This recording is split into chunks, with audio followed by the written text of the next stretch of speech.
ሰላም ጤና ይስጥልን እንደምን ሰንብታችኋል የተከበራችሁ አድማጮቻችን 433 ማርኪዮኒ ሚሊሻ ዛሬም በሳምንቱ መጀመሪያ ዝግጅታችን ተገናኝተናል።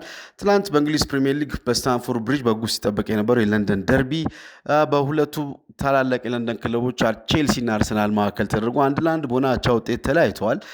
ከጨዋታው በፊት ሁለቱም በጣም ኢምፕሬሲቭ ከሆነ የሻምፒየንስ ሊግ ድል መልስ ነው የተመለሱት። ትላንት በስታንፎርድ ብሪጅም ለአስጨራሽ ፍልሚያ እስከ መጨረሻው ደቂቃ ድረስ አድርገው 1-1 በሆነ አቻ ውጤት ተለያይተዋል። በዚህ ጨዋታ ትልልቅ ጉዳዮች ነበሩ። በተለይ ሞይሴስ ካይሴዶ በቀይ ካርድ መውጣት፣ ከዛ በኋላ አሰልጣኝ ኤንዞ ማሬስካ የቁጥር ዲስአድቫንቴጁን ማኔጅ ያደረገበት ኳሊቲ እና ሚኬል አርቴታ የቁጥር አድቫንቴጁን ያልተጠቀመበት መንገድ መነጋገሪያ ሆኗል። በተለይ ደግሞ ቼልሲ ባለፉት ተከታታይ ጨዋታዎች በተለይ ከ2021 ጀምሮ አርሰናልን በሜዳው ስታንፎርድ ብሪጅ አሸንፎ አያውቅም። በተከታታይ ሽንፈቶች አስተናግዷል። በእርግጥ ባለፈው ዓመት ሁለቴ ነው አቻ የተለያዩት። ከዛ ውጭ አርሰናል የበላይ ይመስላል ከ2021 ጀምሮ። አሁን ግን ልዩነታቸው የጠበበ ለመምጣቱ የሚያሳይ ፐርፎርማንስ ነው ትላንት የተመለከትነው። በዚህ ጉዳይ ላይ ቆይታ እናደርጋለን። በትላንቱ የስታንፎርድ ብሪጅ ጦርነት በዚህ ጨዋታ ላይ እናንተ ምን ታዘባችሁ? 433 ማርኪዮኒ ሚሊሻ የዩቱብ ገጻችንን ላይክ፣ ሼር፣ ሰብስክራይብ በማድረግ ሀሳብ አስተያየቶቻችሁን ልታጋሩ እንችላላችሁ። በዚህ ጨዋታ ዙሪያ የሚነሱ በርካታ ነጥቦች አሉ። በየትኛው ብንጀምር ይሻላል? ማርክ በጣም የሚጠበቅ ጨዋታ ነበር። የሁለቱ ቡድኖች ጨዋታ እንግዲህ ከፍ ያለ ትኩረት ያገኘ ጨዋታ ነው። እንግዲህ የ6 ነጥብ ጨዋታ ነው በዚህ በኩል። ያም ቢሆን ግን ትናንትና ሁለቱ ቡድኖች 1-1 በሆናቸው ውጤት ተለያይተዋል። ለማንቸስተር ሲቲ የበለጠ የነጥብ ልዩነቱን ያጠበበበት ጨዋታ ነው የነበረው። በሳምንቱ አጋማሽ ቼልሲ ፉትቦል ክለብ ባርሴሎናን እንደዚሁም ደግሞ አርሰናል ባየር ሙኒክን ማሸነፋቸውን ተከትሎ የበለጠ ጨዋታው ተጠባቂ ሆኗል። የነጥብ ልዩነቱም አርሰናል ቢያሸንፍ ኖሮ የበለጠ የሚያሰፋበት እድል ነበር። ነገር ግን ያ አልሆነም። ባለፉት 7 ጨዋታዎች ግን ቼልሲ አርሰናል በቼልሲ ሽንፈትን አላስተናገደም። ጥሩ ሪከርድ እንዳለው ማሳያ ነው። ከ162 ጨዋታዎች በኋላ ለመጀመሪያ ጊዜ የዊሊያም ሳሊባ እና እንደዚሁም ደግሞ የገብርኤል ማጋሊሽ ጥምረት ያልተመለከትንበት ጨዋታ ነው። ትናንትና ክሪስቲያን ሞስኬራ እና እንደዚሁም ደግሞ ፒየሮ ኢንካፔ ተጣምረው የተጫወቱበት ጨዋታ ነው። እንግዲህ በመጀመሪያዎቹ 13 ደቂቃዎች ነው በርከት ያሉ ካርዶች መታየት የጀመሩት። በመጀመሪያው አጋማሽ ብቻ 6 ካርዶች 36ኛው ደቂቃ ላይ የቀይ ካርዱ የሞይሴስ ካይሴዶን ቀይ ካርድ ጨምሮ ማለት ነው እና ጥሩ የፉክክር ስሜት የታየበት ጨዋታ ግን ደግሞ ፊዚካሊቲ የበዛበት ጨዋታ ነበር የተመለከትነው። ቀይ ካርድ እንደሚኖረው ከመጀመሪያው ደቂቃ ጀምሮ እርግጠኛ ሆኖ መናገር ይቻላል። እንግዲህ የመጀመሪያው ቢጫ ካርድ የተመለከተው አማካዩ ማርቲን ዙቢሜንዲ እንደነበር የሚታወስ ነው። ከዛ በኋላ እንግዲህ ማርክ ኩኩሬያ ቢጫ ካርድ ተመልክቶ ቀጣዩ ቀይ ካርድ ተመልካች ይሆናል ተብሎ ሲጠበቅ ሞይሴስ ካይሴዶ በቀይ ካርድ ከሜዳ ወጥቷል። ትናንትና እንግዲህ የመጀመሪያው ስትራቴጂ የነበረው ቡካዮ ሳካን ማቆም ይመስላል በማርክ ኩኩሬያ በኩል። ያንን ተከትሎ እንግዲህ ፔድሮ ኔቶ ደግሞ ከፊቱ ነበረ። ወደ ኋላ ተመለሰ ፔድሮ ኔቶ የበለጠ ቡካዮ ሳካን ለመከላከል፣ ማርክ ኩኩሬያ ደግሞ ለመጠንቀቅ ወደኋላ ተመልሶ የተከላካይ መስመሩን ሲያግዝ እንደነበር ተመልክተናል።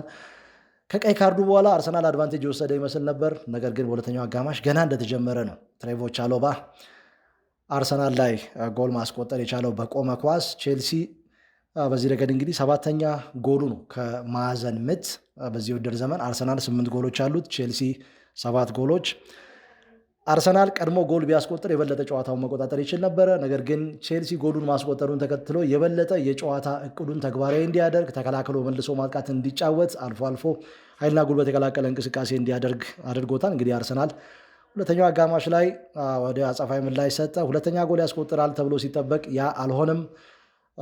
ኖኒ ማዱዌኬ እና እንደዚሁም ደግሞ ሌላኛው ተጫዋች ማርቲን ኦዴጋርድ ተቀይሮ ገብተው የበለጠ የፈጠራ አቅሙን ከፍ ለማድረግ ሞክረው ነበረ። ተጨማሪ ጎሎችን ማግኘት አልቻለም። ቼልሲ የበለጠ በጣም ዌል ስትራክቸርድ ነበር። ከዛ ውጭ ኃይልና ጉልበት የቀላቀለ እንቅስቃሴ ሲያከናውን ነበረ። ጆዋው ፔድሮን አስወጥቶ ዴላፕን አስገብቶ የበለጠ የመልሶ ማጥቃት እንቅስቃሴውን ሲፈጽም ነበር። ቀይ ካርዱ ሌላው የቡድኑን የጨዋታ እቅድ አበላሽቶታል ማለት ይቻላል። የበለጠ ዊሊያም ኤስቴቫውን ቀይሮ በማስወጣት አሊያንድሮ ጋርናቾን ቀይሮ ያስገባበት ጨዋታም ሆኗልና ይሄ በጨዋታው ላይ ከተመለከትናቸው ጉዳዮች አንዱ ነበር። ማርክ ከዚህ በተጨማሪ በተለይ በቼልሲ በኩል አንዱ ትልቁ የሚነሳው 6ኛው 7ኛው ይመስለኛል አሁን በቀይ ካርድ ቡድኑ በጎዶሎ ሲጫወት ከ5 ከ6 ጨዋታዎች በላይ ተጫውቷል እና በሊጉ 4 እንደገና በቻምፒየንስ ሊግ አንድ ተጨማሪ እና አንደኛው የኤንዞ ማሬስካ ልምምድ የሚያተኩረው ማርክ በጎዶሎ ልጅ የመጫወት ልምምድ ድሪሎችን ይሰሩ ነበር። በጣም የዲሲፕሊን ጉዳይ አሳሳቢ የሆነ ስለመጣ በጎዶሎ ልጅ እንዴት ጨዋታ ማኔጅ ማድረግ ዲስአድቫንቴጅ እንዴት ማኔጅ ማድረግ እንዳለባቸው ማሬስካ ልምድ ሜዳ ላይ በደንብ ይሰሩ ነበር የሚሉ መረጃዎች አይቼ ገርሞኛል። እና በየጨዋታው በየሂደት ቡድኑ በቀይ ካርድ ወጥቶበት በተለይ በዩናይትድ ተሸንፏል ታስታውስ እንደሆነ በቀይ ወጥቶበት እና ከዛ በኋላ እንደዚህ አይነት ነገሮች ሴናሪዎችን ጭምር ታሳቢ ያደርጉ ልምዶች ይሰሩ ነበር። በዚህ ረገድ በጣም ኦርጋናይዝድ የሆነ ቡድን የተመለከትነው ሙሉ ለሙሉ የሚከላከል ቡድን አልነበረም። ማርክ በተለይ ወደፊት ሜዳው ከፍ ያሉ ቦታዎች ላይ ተጫዋቾችን በማስቀረት የመልሶ ማጥቃት ሁሉ ሩጫዎች እንደነበሩ አንዳንድ ለአርሰናል ደጋፊዎች አስደንጋጭ አጋጣሚዎችም ነበሩ ከአንድ ለአንዱ በኋላ እና ከ10 በላይ ጎል ሙከራዎች አድርገዋል በቀይ ካርድ ወጥቶባቸው ኦልሞስት ከ65 ደቂቃ በላይ በቀይ ካርድ በጎዶሎ ልጅ ተጫውተው ይህ በጣም አስገራሚ ነው። የኤንዞ ማሬስካን ደግሞ ተቃራኒ ስትወስድ ሚኬል አርቴታ ከጨዋታው በኋላ ምንድን ነው ያለው? በፍጹም ለ11 አልተዘጋጀንም የሚል አስተያየትን ነው ሚኬል አርቴታ የሰጠው። ሞር 11 ለ11 ቡድኑ ጨዋታው ይሄዳል የሚል እምነት የነበረው አይነት የጨዋታ ዝግጅትና ከዛ በኋላ አብዛኛው የምናደርጋቸው ነገሮች ትክክል አልነበሩ የሚል አስተያየት ሰጥቷል። የተወሰነ ፋቲግ ወይም ደግሞ የመዳከም ስሜት በተለይ ደግሞ በጣም ኢንቴንሲቭ የነበረ የባየር ሙኒክ ጨዋታ አለ፣ ደርቢ ጨዋታ። በእርግጥ ቼልሲም ጨዋታዎች አድርጓል፣ ግን የጨዋታዎቹን ክብደት ስትመለከት ከአርሰናል ጋር ከፍ ያሉ ነበሩ።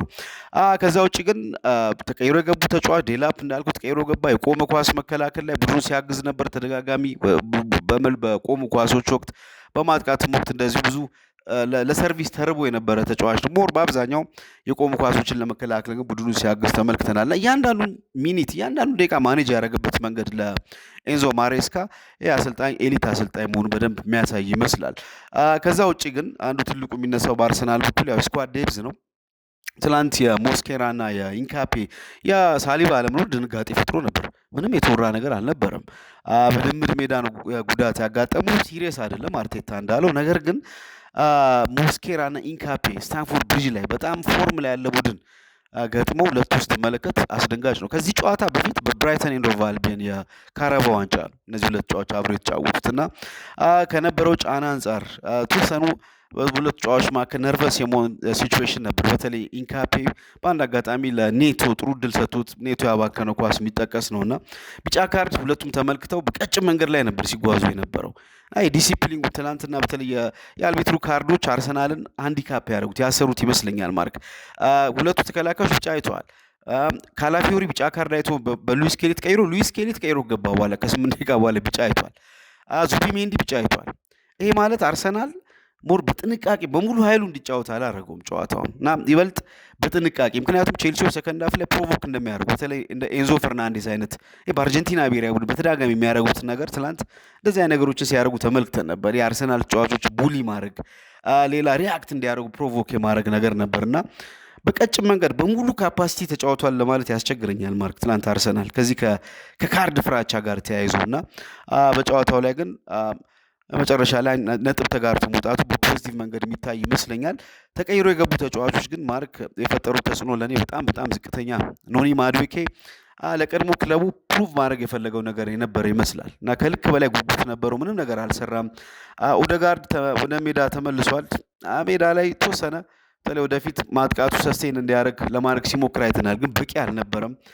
ኢቤሬቺ ኢዜ ደርቢው ላይ የተመለከትነውን ኢዜ አይደለም ያየነው እና አርሰናል ከስታንዳርዱ በታች የነበረበት ጨዋታ በፐርፎርማንስ ሌቭል እና ሁለተኛው ጨዋታ ይመስለኛል ማርክ በዚህ ረገድ ሲቸገር። የመጀመሪያው ማስታወሰው ኦልትራፎርድ ላይ ከማንቸስተር ዩናይትድ በጣም ቸግሮ ነበር። በዚህ መንገድ ከፓላስ ጋር አንድ ጎል አስቆጥሮ ነው ያሸነፈው። ቸግሮ ነበር፣ ግን የኦልትራፎርዱን አይነት ጨዋታ ነው ያስታወሰኝ። ልዩነቱ ግን ትናንት 3 ነጥብ ይዞ አልመጣም። እንደ ኦልትራፎርዱ ጨዋታ ትልቅ ቴስት ያለፈ ይመስላል አርሰናል በዚህ ጨዋታ ላይ። አሁንም ቢያንስ ከቼልሲ ጋር ያለው ነው የነጥብ ልዩነት በ6 እንዲቀር አድርጓል። ማንቸስተር ሲቲ ቢያሸንፍም አሁንም የ5 ነጥብ አድቫንቴጅ አለው አርሰናል። ሮብ ከብሬንትፎርድ ጋር ነው ጨዋታ የሚያደርገው። ጥሩ ነገር ሳሊባ ጉዳቱ የከፋ አይመስልም። ከዛ ውጪ ጉዳት ላይ ያሉት የነበሩ ተጫዋቾች ወደ ሜዳ ተመልሰዋል። ዮኬሬስ የማሸነፊያ ጎል ለማስቆጠር ተቃርቦ ነበር ማርክ ቲምበር ከፊቱ ምን ነበር የምትለው አንተ? ዞር በል ከዚህ ቦታ ነው የምትለው ቲምበርን። በፍጹም በቃ ጎል የሚቆጠር ጎል ፊት ለፊት ነው መረቡ ነው የሚታየው፣ ግን ቲምበር ላይ መፍረድ አይቻልም። በዛ ሰዓት የጭንቅላት ጓዝ ጥሩ ኳሊቲ ያለው ከጀርባው ኮሚኒኬሽን የነበረ አልመሰለኝም እንጂ ምናልባት ይሄ የሚጮህ አይነት አጥቂ ቢሆን ይበልጥ ለቲምበር ፍራክሽን ላይ በቃ ያን ኳስ እንዲተው የሚያደርግ ኮሚኒኬሽን ቢኖር ምናልባት ዮኬሬስ የጨዋታው አሸናፊ መሆን የሚችልበት እድል ነበር።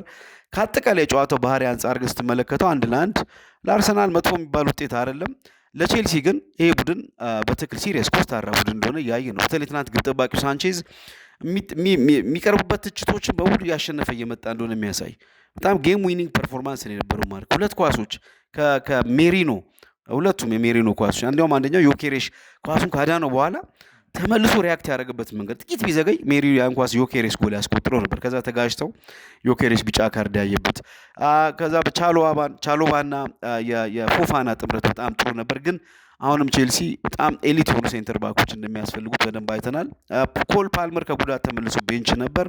ዣኦ ፔድሮ ትላንት ጥሩ የነበረ አልመሰለኝም። ግን በአብዛኛው በቼልሲ በኩል ትናንት በፖዚቲቪቲ የሚነሳ ዘንድሮ በእርግጥ እስከ መጨረሻው ለዋንጫ መፎካከር የሚያስችል አቅም እንዳለው የሚያሳይ ምልክቶችን እያየን የነበረ ይመስለኛል። ማርክ እንግዲህ አርሰናል ኦልሞስት ለአንድ ሰዓት ያህል ነው ቼልሲን በተቃራኒ በ10 ተጫዋቾች የገጠመው። ምክንያቱም 36ኛው ደቂቃ ላይ ነው በቀይ ካርድ የወጣው ወሳኙ የቡድኑ ቁልፍ ተጫዋች ሞይሴስ ካይሴዶ።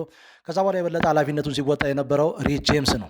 በነገራችን ላይ በሪስ ጄምስ ምክንያት 3 የአርሰናል ተጫዋቾች እሱ ላይ በፈጸሙት ጥፋት ቢጫ ካርድ ተመልክተዋል። ሪካርዶ ካላፊዮሪ፣ ማይልስ ሉዊስ ስኬሊ መልሶ ማጥቃት እንቅስቃሴ የተቆጣጠረበት፣ እንደዚሁም ጨዋታው በተጀመረ በመጀመሪያዎቹ ጥቂት ደቂቃዎች ላይ ማርቲን ዙቢሜንዲ እንደዚህ ቢጫ ካርድ ተመልክተዋል እና ከአሌክስ ኦክስሌድ ቻምበርሌን በኋላ የመጀመሪያው ተጫዋች ነው ጨዋታው እንደተጀመረ በፍጥነት ቢጫ ካርድ የተመለከተ የአርሰናል ተጫዋች እና በትናንትናው ጨዋታ ሪስ ጄምስም እጅግ በጣም ከፍተኛ አድናቆት አግኝቷል። በዚህ ጨዋታ ላይ እንግዲህ ሐሰተኛ 9 ቁጥር ነው የተጠቀመው አርሰናል ሚካኤል ሜሬኖን። እሱ በጥቂት ወደኋላ ሲመለስ ቡካዮ ሳካ እና እንደዚሁም ደግሞ ገብርኤል ማርቲኔሊ የበለጠ የአጥቂ ባህሪ ይዘው ነው ሲመለሱ የነበረው። እንግዲህ ይሄ ሁሉ ረዥም ደቂቃዎችን በጎዶሎ ልጅ በተጫወተው ቼልሲ ላይ የበላይነት መውሰድ አለመቻሉ በአርሰናል ደጋፊዎች ዘንድ የቁጭት ስሜት አልፈጠረም ማለት አይቻልም። በቼልሲ በኩል ምናልባት እንደ መጽናኛ ሊጠቀሙበት ይችላሉ። ግን ባለፈው የውድድር ዘመን በአጠቃላይ ከ38 የሊግ ጨዋታዎች በኋላ 4 ተጫዋቾች ነበሩ በቀይ ካርድ የወጡት። ከወዲሁ በ13 ጨዋታዎች 4 ተጫዋቾች በቀይ ካርድ ወጥተዋል እና ይሄ ምንድን ነው በቼልሲ በኩል ያለው የዲሲፕሊን ግድፈት፣ አሰልጣኙ ምን እየሰሩ ነው የሚያስብል አይነት ነው እየተመለከተን ያለ ነው እና ሚኬል አርቴታ ከጨዋታው መጠናቀቅ በኋላ የማጥቃት እንቅስቃሴያችን ጥሩ አልነበረም፣ ማነር ይጎለው ነበር የሚል አስተያየትን ሰጥቷልና ምናልባት ቀድሞ 60ኛው ደቂቃ እንዲህ ማርቲን ኦዴጋርድን ቀይሮ ቢያስገባ የተሻለ ሊሆን ይችል ነበር። ግን የዘገየ ይመስላል። ወዲያው ጎሉ እንደተቆጠረ ማርቲን ኦዴጋርድን አስገብቶ የበለጠ ጨዋታውን በትዕግስት ማከናወን ቢቻል የተሻለ ሞር ጌም ታይም ያስፈልገው ነበር ብዬ አስባለሁ ማርቲን ኦዴጋርድ። ያልሆነም ዞሮ መጥፎ አይደለም። ያም ቢሆን ግን ይህንን ጨዋታ ቢያሸንፍ የበለጠ አይነት ልዩነቱን ማስፋት ይችል ነበር። ወሳኝ ሳምንት ነበር ከቶተናም ጋር፣ ከባየር ሙኒክ ጋር፣ አሁን ደግሞ ትናንትና ከቼልሲ ጋር ትልቅ ጨዋታዎች እንግዲህ ማግኘት ከነበረበት 9 ነጥብ 7ቱን አሳክቷል በሻምፒየንስ ሊግ እና በፕሪሚየር ሊግ። ግን በእርግጠኝነት የአርሰናል ደጋፊዎች የሚመርጡት ከባየር ሙኒክ ጋር አቻ ተለያይቶ አርሰናል ቼልሲን ቢያሸንፍ የበለጠ አይነት ልዩነቱን ማስፋት ይችላል። ምክንያቱም ባየር ሙኒክን አሸነፈም አቻ ተለያየ አርሰናል ወደ ቀጣዩ ዙር ማለፉ አይቀርም የሚለው ስሜት በደጋፊዎቹ ዘንድ ስላለ ማለት ነው እና በቼልሲ በኩል ግን ሪስ ጄምስ ለቦታው እጅግ በጣም ተስማሚ ተጫዋች መሆኑን በሚገባ ያሳየበት ጨዋታ ነው ይህ ጨዋታ። ማርክ ጎሉም ሲቆጠር በትክክል ቻሎባ ያን ኳስ በግሩም ሁኔታ ዴሊቨሪ ያደርገው ሪስ ጄምስ ነው። ትልቁ ጥያቄ ከጉዳት አሁን ጉዳት ካስተናገደ ዓመት ሆኖታል ከጉዳት ነፃ ሆኖ እና ምን ያህል ነው ከዚህ በኋላ ከጉዳት ነፃ ሆኖ ሪስ ጄምስ ቡድን የሚያገለግለው? ጤነኛ እንዲሁም ብቻ ነው ቼልሲዎች የሚመኙት። ከዛ ውጪ ትናንት ያለም ጥርጥር የጨዋታው ኮከብ የተባለው ሪስ ጄምስ ነው። ግን በአጠቃላይ እንደ ቡድን ግን የነበራቸው ፍላጎት ልዩ ነው። ኤስቴቫኦ የመጀመሪያዎቹ ደቂቃዎች ላይ ጥሩ ድሎች አባክነዋል። ጉጉት የነበረው ይመስላል። ከዛ በኋላ ግን በተለይ ከቀይ ካርዱ በኋላ ሳክሪፋይ አድርገውታል አሰልጣኝ ማሬስካ። በመከላከሉ ረገድ ኤስቴቫን ብዙ ያመኑት አልመሰለኝም። ስለዚህ ጋርናቾ ገብቶ በሚገባ ሰርቷል። ወደኋላ ድሮፕ ያደረጋ ቡድኑ ሲያጠቃ ፔሱን ተጠቅሟል። ከፔድሮ ኔቶ ጋር በጣም ጥሩ ነበሩ ፍላንክ ላይ። በጣም ሌላው ጨዋታው ላይ ሲያስገርም የነበረው ማርክ ከታክቲኩና ከቴክኒክ ውጪ በሁለቱ ቡድኖች መካከል የነበረው የደርቢ ስሜት በቶተናምና በአርሰናል ላይ ማሊያውን የደርቢ ስሜት ነው ትላንት በሁለቱ ቡድኖች ያዩት። በአንድ አጋጣሚ ኢንካፔ ከኔቶ አንድ የሚገርም ኳስ ታክል ወርዶ አስጥሎ እንዴት አድርጎ ፊቱ ላይ ሪያክት ያደረገበት መንገድ ፒውር የደርቢ ስሜት የነበረው ጨዋታ ነው። ሞይስ ካይሴዶ ገና እንደገባ በጣም ነው ያክለፈለፈው። ገና የመጀመሪያው ሰከንድ ላይ እኮ ነው ቲምበር ላይ ያንን ፋውል የሰራው። የዛን ሰዓት ምናልባት ካይሴዶን ቢያስጠነቅቁት እዛ አደጋ ውስጥ የሚገባ አይመስለኝም። ሁለት ሶስቴ ከጀርባ አላስፈላጊውን አግሬሲቭ የሆኑ ፋውሎች ሰርቷል።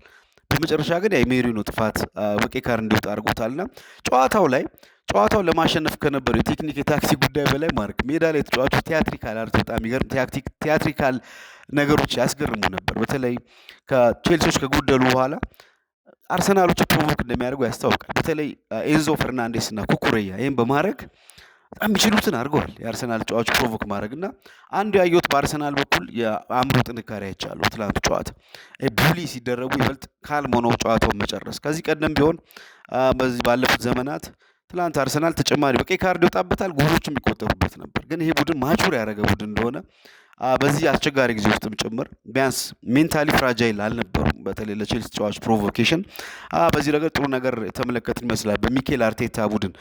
ከዛ ውጭ ግን በቴክኒኩ ረገድ ማራኪ 90 ደቂቃ መሸናነፍ ላይ ያተኮረ ፍልሚያ እናያለን ብለን ጠብቀን ነበር። የሞይሴስ ካይሴዶ ኦቨርዶዝ የሆነ የሜዳ ላይ ወኔ ጨዋታውን ይበልጥ እንደጠበቅ ነው እንዳይሆን አድርጎታል። ይህ ጨዋታ በዚህ መንገድ አልፏል። እንግዲህ አሁን የሊጉ በቀጣይ ረቡዕ ይቀጥላል። በረቡዕ ጨዋታ ካይሴዶ በቀይ ካርድ 3 ጨዋታዎች ላይ እንደማይሰለፍ ተረጋግጧል። አርሰናል በኤምሬትስ ብሬንትፎርድን ይገጥማል። ካይሴዶ ከኤቨርተን ከሊድስ እንደዚሁም ደግሞ ከሰንደርላንድ በሚደረጉ ጨዋታዎች ላይ እንደዚሁ እንደማይሰለፍ ተረጋግጧል። ምናልባት ከትላንቱ ጨዋታ ይበልጥ የካይሴዶ ጉዳት በእነዚህ ጨዋታዎች ላይ ጎልቶ እንዳይታይ ፍራቻ አለ በቼልሲ በኩል። እናንተስ ጨዋታውን እንዴት አገኛችሁት? እንደጠበቃችሁት ነበር ወይ?